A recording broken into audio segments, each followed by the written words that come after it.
This is the Brandon Smith Show, and I am your host, Brandon Smith, and the purpose of this show is one singular thing, and that is to eliminate all workplace dysfunction, which is, I think, a pretty awesome purpose, frankly.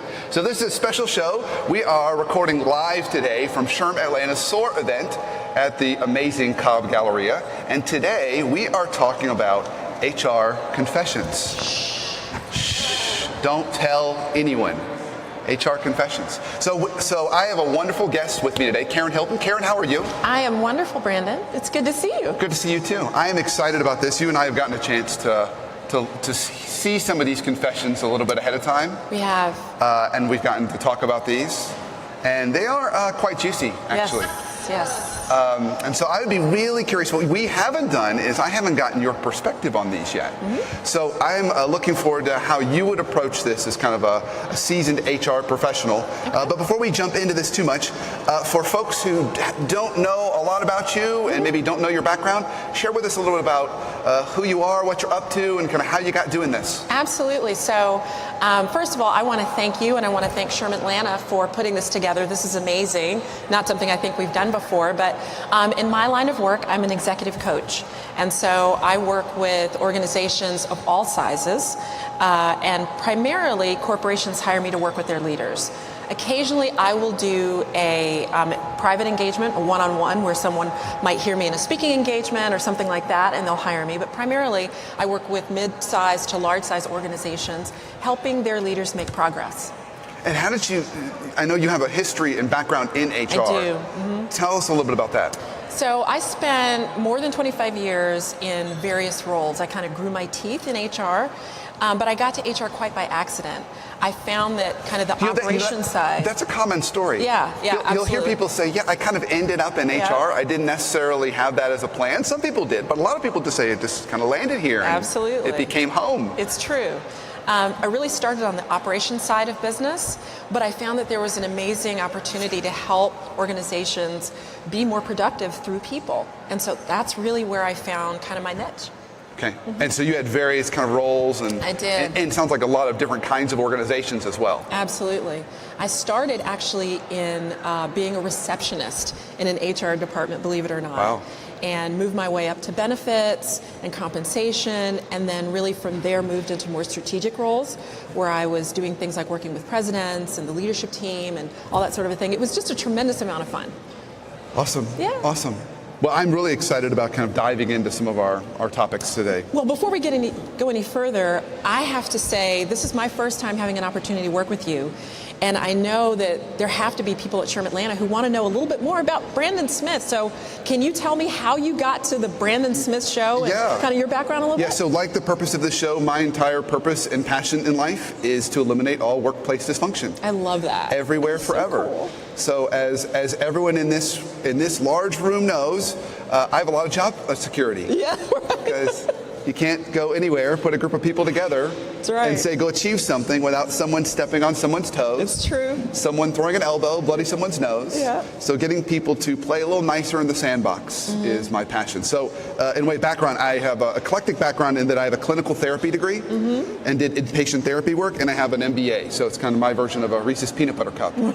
So somehow that works. Like that. And I do that in all different ways. Sometimes it's working with teams and speaking engagements and workshops. Like I got the wonderful opportunity to speak yesterday on culture. Right. Here at SHRM-Atlanta. I heard that was amazing, conference. by the way. Oh, round of applause. Yeah. Round of applause. Yeah. And so I get a chance to do that in speaking engagements, and then I'll coach. I also coach just like you do, so we have that kind of kindred spirit. Yep. And then I teach. I've taught at multiple universities on this same You're kind at of Emory stuff. right now. I'm at Emory right now. That's right. So cool. That's right. And then, of course, I've got my podcast. So all different kinds of ways to help make our workplaces a little bit healthier and a little less bumpy and messy. I love it. Yeah. So speaking of bumpy and messy, I have got our first one for us. Okay. So you and I kind of looked through these, and I really like starting with this one. Yeah. Because I think this is something that every HR professional has probably dealt with at some point in her or his career. So I'll read this off to us, and then I'd love to get your thoughts on this. Okay. Okay. So this was a submitted confession.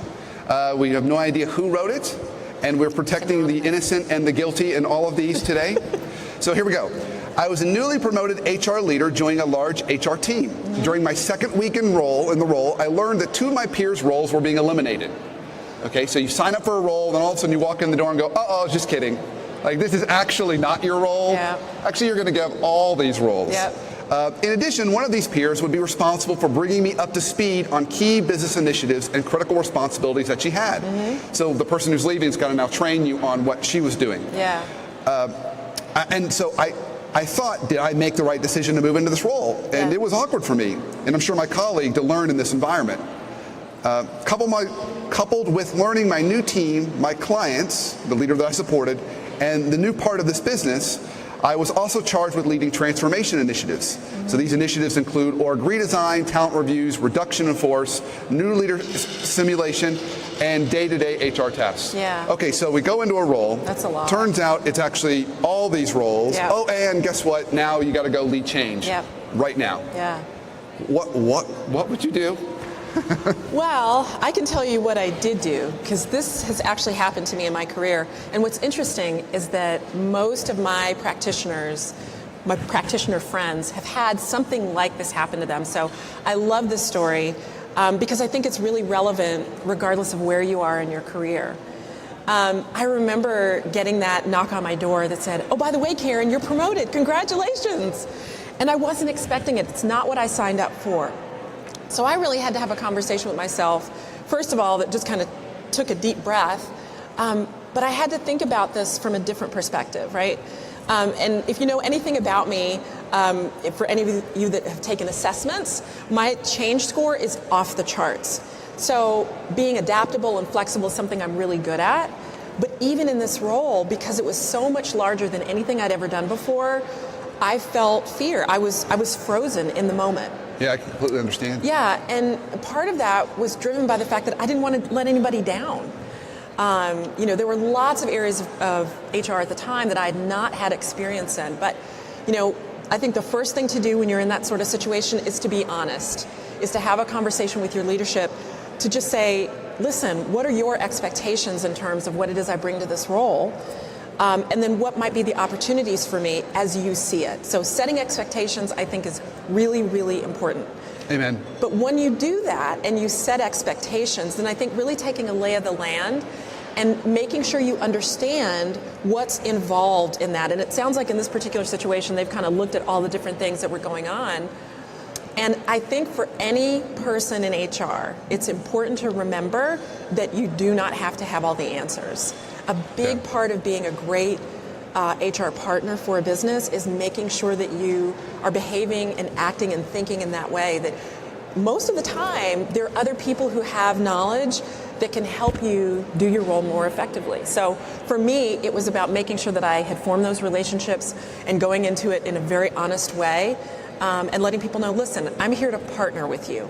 I think as much as we say that, right, and it can sound very kind of trivial, I think acting as a partner means that you're honest, that you set expectations, that you get feedback, and that you work as a partner throughout your time in the role.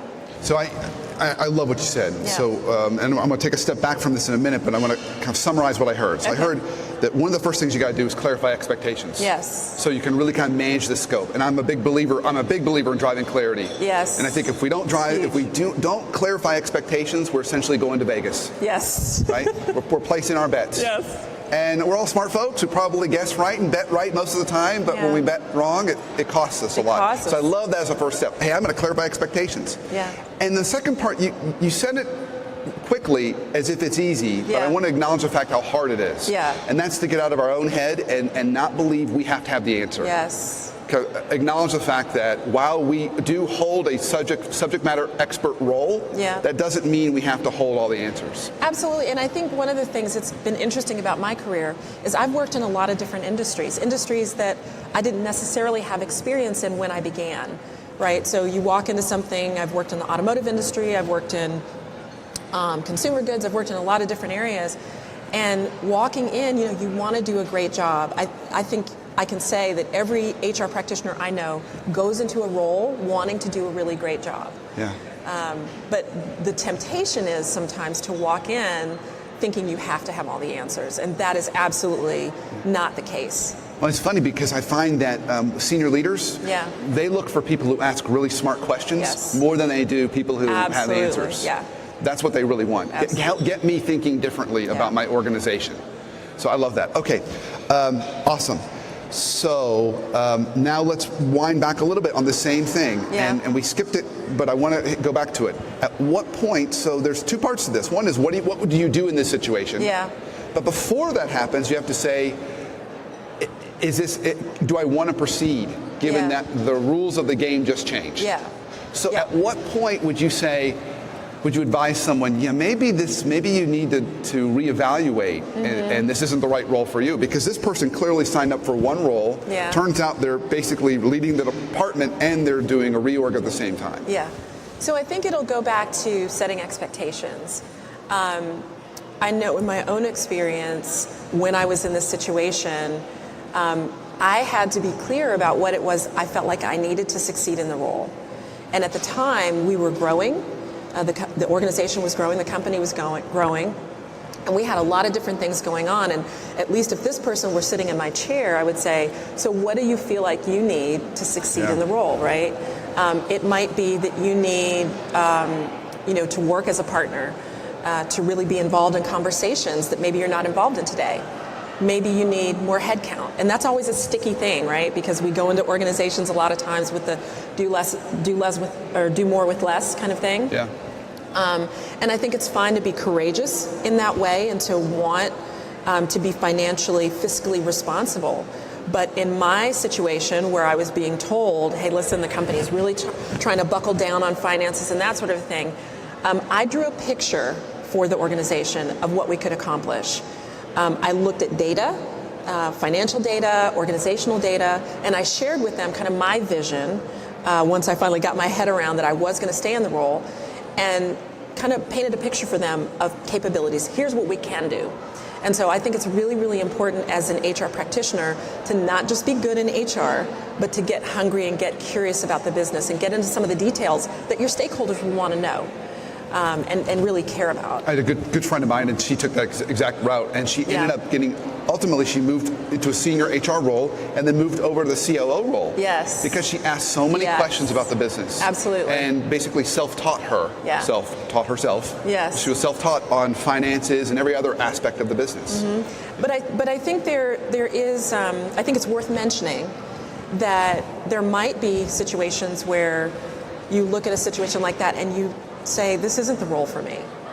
And I think that takes a lot of courage. And so, what might be the scenarios where you'd say, this isn't the role for me, or this is no longer the organization for me. And I think when you're setting those expectations, if you begin to sense that you're not going to be supported, you're not going to be empowered to do what it is the business is asking you to do, or if you are just completely outside of not only your comfort zone, but where it is you feel like you can go in the organization. Not necessarily that you're set up to fail, but you know that maybe you're not the right partner or you're not the right person for that role at that point in your career. One of the things that I get from HR practitioners a lot is, well, Karen, this is a VP role, it's going to require a lot of travel, but I have a family or I'm a caregiver. Those are real sorts of issues to think about, and I think you do yourself a favor when you're honest about that. So in that conversation where you're setting expectations, put that kind of stuff on the table to make sure that the organization can support you when you're actually doing the job. Yeah, so I'm hearing that, knowing the season of life you're in, and even setting those kind of healthy boundaries. Yes. So I'll end our first confession here by something that just struck with me. It's true for all organizations that I work with, nonprofits, for-profits. Yeah. On the modern workplace today, time's everyone's most precious resource. Yes. And everything is urgent all the time. All the time. And so we see that in here. Yeah. So I would imagine everyone listening right now can relate to those two things. Absolutely. Because those are real pressures and forces. Yeah. Okay, all right. One confession. Down. Okay. Where do you want to go next? I would love to talk a little bit for HR practitioners out there, maybe who feel like they're drinking through a fire hose. So a nice segue from what you just talked about to this idea that I'm in a role, I'm doing a role that I love, but it's just coming at me. I can't keep up. I'm overwhelmed. I feel stressed out, all of those sorts of things. I think that's a really, really interesting topic. It's a little bit of a culture topic. It's a little bit of a real life topic. And particularly for those of us who deal in a global workforce, which is most of us, right? Even if we're small businesses, even if we're mid-sized businesses. So this idea that you're coming into a role and maybe you're brand new to the role. And this particular story that we're going to talk about, I'm super interested in. So can I read this one? Yes. Oh, you know what? Let's move to this next one. Okay. Social media. Yes. All right. So all of us are dealing with social media, right? Mm-hmm. I've got a Facebook account. In fact, I have multiples. But what do you do if you're a manager and you've got people reaching out to you to connect on social media? Yeah. What would you do? I want to read this story.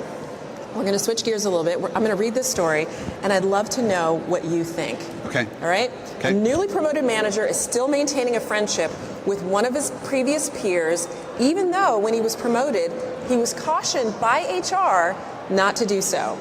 One day, this particular employee brings a social media post to the attention of his friend manager. The post is from a female employee who is Facebook friends with the friend employee and works for the same manager. In the post, the female employee makes derogatory, unflattering comments about the mutual manager. Now, this story is pretty involved, but here's the deal. There's an issue with the manager being friends with one of his employees, and there's a lot of chatter going on, what we might call banter on social media. So the question is this something we want to get involved in as a manager, as an HR leader? And what do you do? How do you manage that dynamic? So I've got a question for you, Brandon. Okay. Is this a culture issue, or is this just a general behavior I was thinking this issue? was like middle school. Yeah. Isn't this middle school? I agree with you 100%. This is something my 13-year-old would come back with. Absolutely. Or my high schooler, maybe. Yeah, yeah. So, a good mentor of mine was kind of trained in human development theory. Yeah. And human development theory basically simply states this, that while we think we're working with adults all day long, we're really working with kids stuck at various ages, adults stuck at various ages and stages, and kids in adult bodies. Yes. And so we get a lot of that in this story. So it becomes sticky because you have this person who's connected with you as a kind of a social friend or colleague, friend, whatever we want to call that, and then they've accepted that connection, and now we're seeing these other things. I see this issue come up in a lot of workplaces where people will connect on Facebook, and then what will happen is that colleague will then start to share either derogatory remarks, sometimes about the company, but other times it could be about extreme political statements. Right, right. And then that's creating discomfort. Yeah. I had one client of mine that I was working with, and her supervisor said, I'm really concerned about her because all of her posts, she seems very stressed out on Facebook. Yeah. And so my personal philosophy on this is know what social media platforms are appropriate for what situations. Yeah. So I love LinkedIn for the workplace. It's not one where people are encouraged to share political views or derogatory statements. Usually they're just providing professional updates. Right. That's a safe place to stay. Facebook, I would really limit how many workplace colleagues, if at all, you would connect with on Facebook. And if you do that, be aware of what you're posting. Yeah. Because you're being evaluated and watched. Yeah. So this is really familiar to me because it comes up a lot, even in a coaching context where senior leaders are asking, how do I engage with my team? How do I make sure that I don't feel like I'm distant from them? And social media is one of the natural ways that we do that. We make connections. But I think it's so important, and you kind of alluded to this, that in an organization, particularly if you are using social media as part of your business strategy, to make sure that you have policy around that. And I'm not talking about writing a tome, but making sure that you're giving leaders guidance. I work for several companies that have a very large social media presence, and they expect their leaders to be communicating with customers, with employees, and that sort of thing in social media. So making sure that people have guidance, again, setting expectations, but then also kind of using some judgment from a individual leader perspective in terms of what's appropriate to share, and making sure that if you are connecting, that you're doing it in environments much like LinkedIn. Now, here's the interesting thing about LinkedIn, and all of us have seen this, right? You see a post on LinkedIn. I saw one the other day of someone in a bathing suit. I was confused. But, this person believes that that's part of their business. They're in the health and wellness coaching environment. And so then you get into this whole idea about, well, what's appropriate and what's not. But I think being able to use judgment and make sure that you're setting up healthy boundaries around social media connections is really, really important. Well, what do? You've got an innocent connection with somebody on social media, LinkedIn or otherwise. They post something or they share something because they feel free, right? Social media, I'm sharing. It's on my own time. But then you've got a sticky situation where maybe it's something that is related to your organization. And I've had this happen several times where we've had to have conversations and remind people that even though you're on your own time, you're still a representative of the organization, right? And I know there are a couple of legal folks in here who are going through a lot of things in their head in terms of what's appropriate and what's not. But I say err on the side of remaining professional, particularly if you're dealing with your employees. Well, I think what I took away from this, which is part of it, yes, absolutely, policies need to be in place. Yep. But the needle that has to be threaded is this idea of how do you balance professionalism with authenticity? Yeah. Because particularly when you talk about millennial employees, they want that authenticity. Yes. And they'll say, don't tell me that I can't be me. That's right. I want to be able to say what I feel and think. Right. But understanding that, yes, but you are still representing the organization. That's right. And or your comments are going to be noticed. Yes. So I had a client organization I was working with, and they had hired an individual who was very, very technically skilled. They were very excited to make this hire, and this individual had a huge Twitter following. Yeah. And within about 2 weeks of hiring this individual is very politically active. Yes. They made a comment about threatening to assassinate the president. Wow. So it put them in a very difficult situation because this was a big hire for them, and they wanted this person. But now they're making this comment, and that's not going to reflect well. Yeah. So I know I'm putting you on the spot. What would you advise that HR leader if she or he came to you and said, Karen, I just had this problem happen. Yeah. What do I do? So, an investigation is always the right thing to do.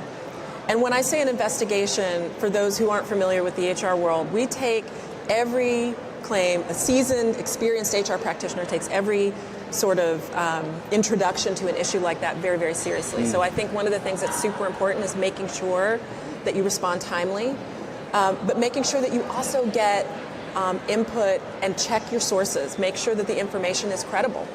But once you've done that, then I think you've got to make some decisions about what is at stake. And sometimes it's easy, particularly if you're communicating and you've got somebody who is a valued employee, a long service employee. I get a lot of that type of thing from my clients. This person has been around forever. I don't want to offend them. I don't want to hurt them. I don't want to lose them.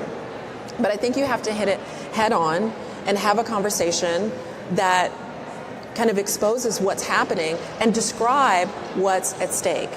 Once you do that, if you're in a situation where it's like, somebody threatening to assassinate the president, I can't imagine seeing that and hearing that. It's very, very upsetting. But at the same time, you've got to address it because there's so much at stake in terms of, your brand as an organization, in terms of what that person might be saying or involving other people. When you've got followers, other people within the organization are following you potentially. It makes for a very, very sticky situation. But I think you've got to deal with it quickly. I think you've got to be honest and real about it, and you've got to address circumstances. Okay. All right. So, because I got you on the hot seat, I'm going to do another tangent question. Okay. The client who struggled with this, in an effort to be very authentic and transparent, she's actively talked about her religious views and her political views at work. Yeah. Even going so far as to pray before team meetings. Wow, yeah. And ask, is anyone uncomfortable with this? Someone said they are, and she proceeded to pray anyway. Right. So how do we balance that too? When we think about religion and politics in the workplace, is there ever a place for that? Or would you say, gosh, maybe as HR professionals, we need to think about how do we manage that in a very effective way? Yeah. So I think when we come to work, all of us bring our whole selves. And I think it's important to respect that. And for those of us that have done D&I work, diversity and inclusion work, we talk about that a lot. However, there's a time when bringing your whole self and kind of pulling up from who you are as a professional and insisting that people believe what you believe or share what you share in kind of the context that you talk about begins to make other people uncomfortable. So I think as an HR leader, again, you have to deal with it quickly.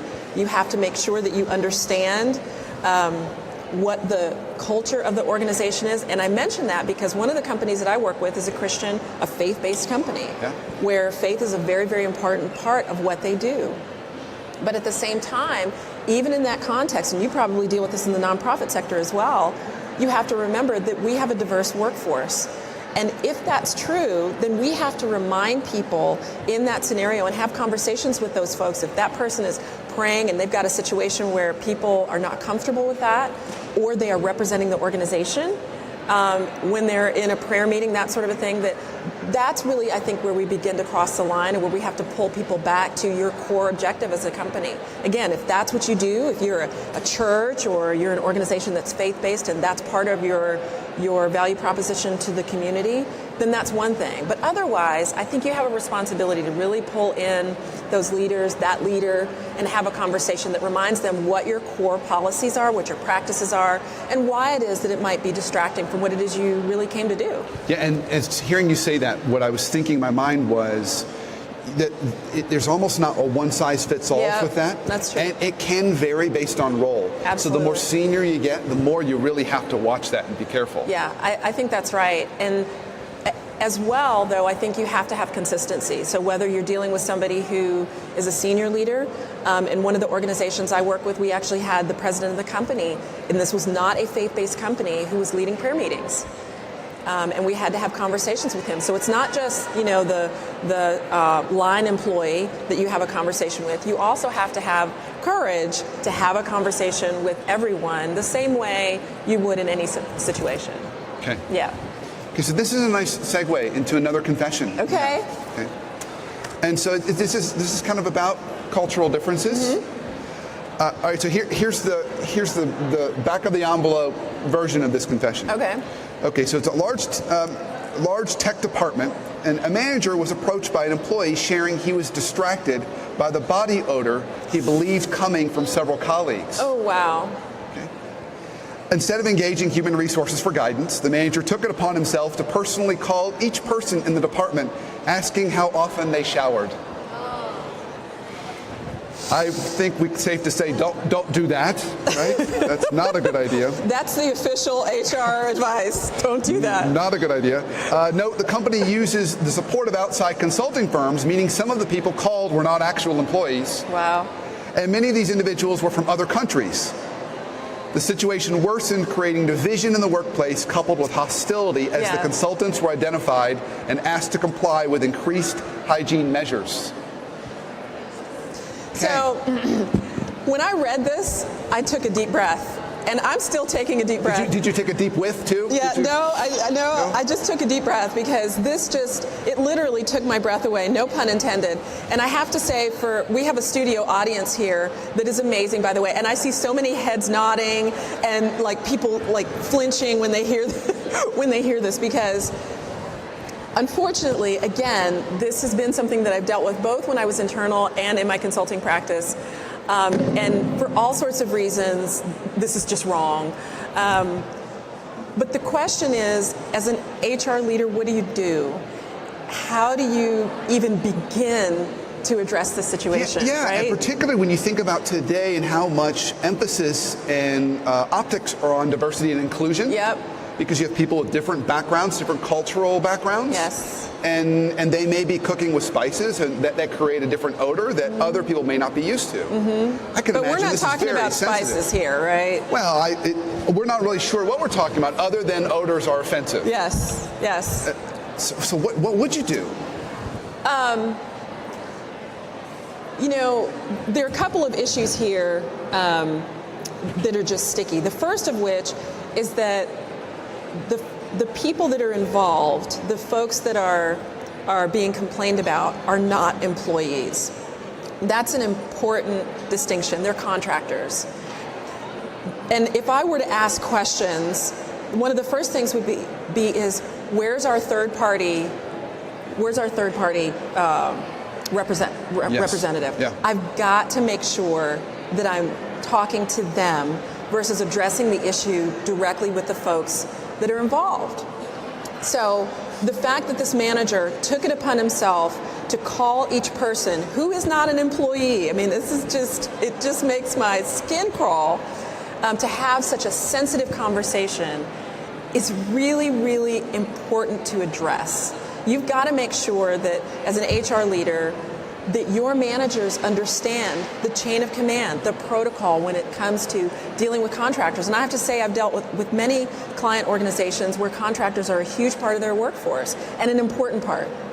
But at the same time, we don't necessarily treat our contractors the same way we do as our employees. So making sure that you're having those conversations in the right order is very, very important. But at the same time, if you've got an employee bringing concerns forward, making sure that they feel heard and that they understand that you're going to address it, I think is really, really important.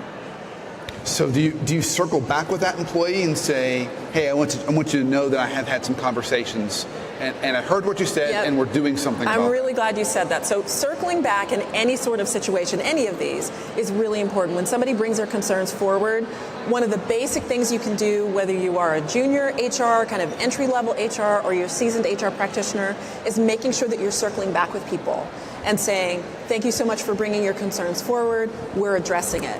Now, giving great detail in terms of what happened and who was told what is not appropriate unless it's key to the investigation and key to your discussions. You want to make sure that you're treating the people who are involved in the situation with dignity and respect as well. But circling back is, I think, just a best practice in general. Okay, so I'm going to riff on this a little bit because there's another interesting dysfunction, I would say, that happens. It's probably more out of maturity than anything else. Yep.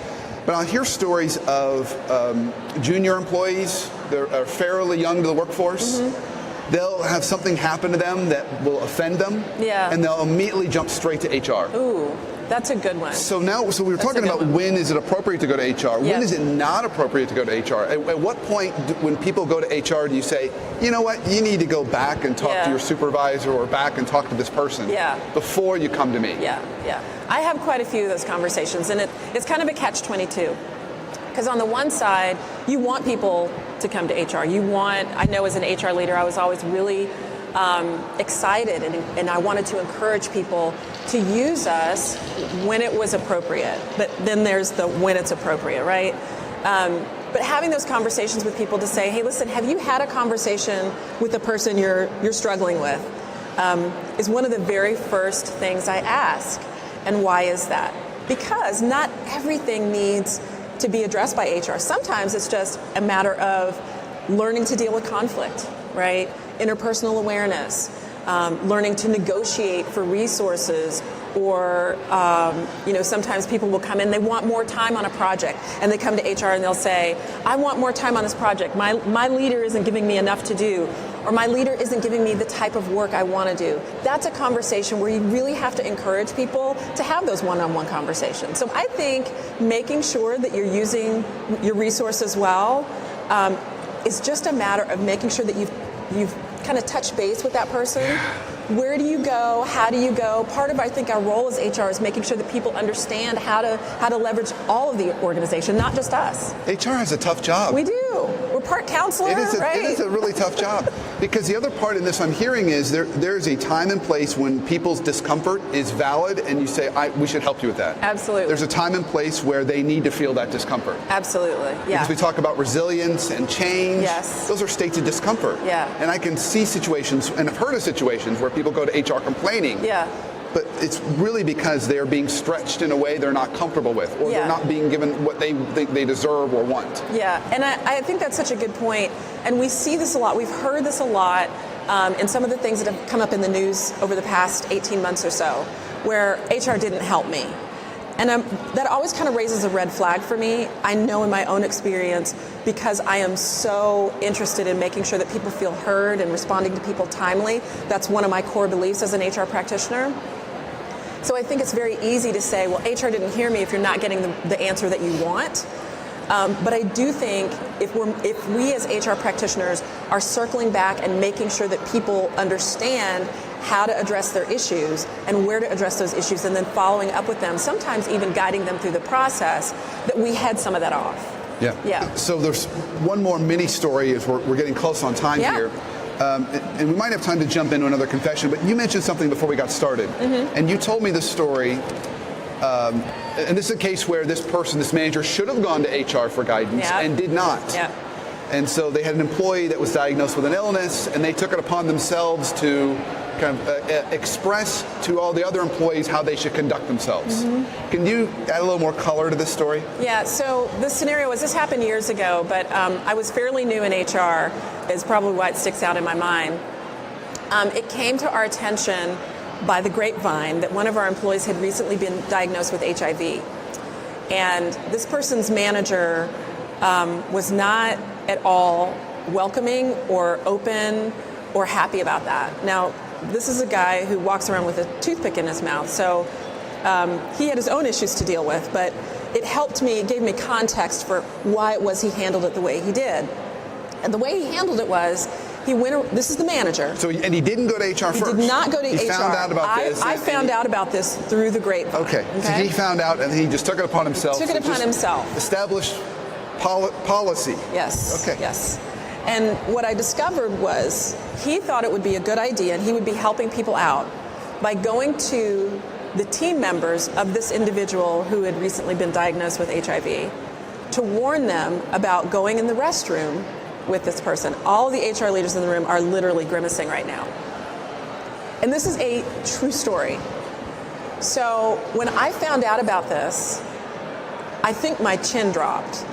And I will say one thing, that one of the things I think HR folks get a bad rap for is being kind of very stoic and just following policy and that sort of thing. But we're humans, and we deal with all of these things very much the same way. At least we process it the same way as everybody else does. We feel a sense of disbelief. And again, I'm new in this role. I'm fairly new in HR. So I'm like, what do I do? Where do I even begin? So one of the first things that I had to do was to pull this manager in, share with them the concern that had been brought forward, and ask, is this true and what happened? And he was just very matter of fact about it. He was like, oh yeah. No, I wanted everybody to know. I thought it was really important. I mean, I love my team. This guy had been in the company for more than 20 years. And once I did that, then I had to make sure that I spoke with other people that had participated in this, just to make sure that his account was right, and that this had actually happened the way that people said it had happened. And then did you have to jump in and do damage control? I had to do damage control. I had to give guidance to this manager. Now the interesting thing is this manager had been on other performance plans before. So it wasn't the first time, never to this level. But this was someone who just had absolutely no interest in changing his behavior. And at the end of it, that's really what I discovered. And so we had to separate this employee because he was going to continue doing it. But the fact that it happened was sobering for me as an HR practitioner. And what that says to me is that, HR has a real, valid, genuine, relevant role within organizations. And all of us have heard that mention, do organizations need HR any longer? When you hear a story like this, you've got a future in HR. It's a good time to be in HR. Yeah, I would agree. That's a great way to kind of summarize this, and we didn't even get into bullying. Yeah. We had a whole other confession on bullying. I know. We've got more stories. We've got so much more to cover. Yeah. So I always end all these shows by asking my guest with one life hack on how to make our lives a little less dysfunctional. And that could be personal or professional. Put down the cell phone. Okay, put down the cell phone. Put down the cell phone. Just in any, Look up. whether you're having a meeting with someone or with your family at home, Yes. put down the cell phone. Yes, I had the most sobering experience where my son looked at me, he walked in my office, and I was on my phone, and he started to speak to me as I was reading. And I said, Jimmy? And he said, I know, Mommy, you're busy. Like, talk about a heart tug and a reminder that one of the best hacks you can have is just to put down the cell phone. Fantastic. Yeah. Karen, this was awesome. It was awesome. I really enjoyed this. We'll have to do this again. Thanks, Brandon. And thanks for coming on. Anytime. Big round of applause. Excellent. Excellent. And thank you all for being part of the show and listening to the show. And of course, follow us on iTunes, and you can check out the show on go to theworkplacetherapist.com and download other episodes. And so until our next show, have an awesome week and an awesome life.